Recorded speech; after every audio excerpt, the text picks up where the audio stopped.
आइए एक सादा सी कहानी सुनते हैं जिसमें एक बड़ा सबक छुपा है। शुरुआत एक अजीब सवाल से करते हैं, क्या भला कोई बड़ा नुकसान भी खुशी की वजह बन सकता है? तो किस्सा कुछ यूं है कि एक गांव वाले का गधा कहीं गुम हो गया। उसने बेचारे ने उसे हर जगह ढूंढा, खेतों में, जंगल में, हर तरफ। लेकिन शाम हो गई और गधा था कि मिलने का नाम ही नहीं ले रहा था। आखिरकार वो थक हार गया। फिर उसने कुछ ऐसा किया जिसकी किसी को उम्मीद नहीं थी। उसने हाथ उठाए और कहा, या अल्लाह, तेरा लाख लाख शुक्र। ये देखकर वहां खड़ा एक आदमी बड़ा हैरान हुआ और उसके पास चला गया और पूछा, भाई तुम्हारा कीमती गधा खो गया है और तुम शुक्र अदा कर रहे हो, तुम्हें तो रोना चाहिए।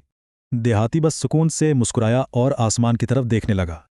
उसने जवाब दिया, भाई साहब मैं शुक्र इसलिए कर रहा हूं क्योंकि शुक्र है मैं इस वक्त गधे पर सवार नहीं था, वरना आज तो गधे के साथ मैं खुद भी गुम हो जाता।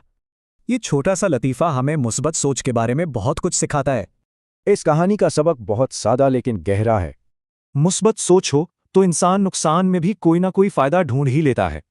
तो सोचने की बात यह है कि हम अपनी मुश्किलात में वो कौन सा फायदा देख सकते हैं।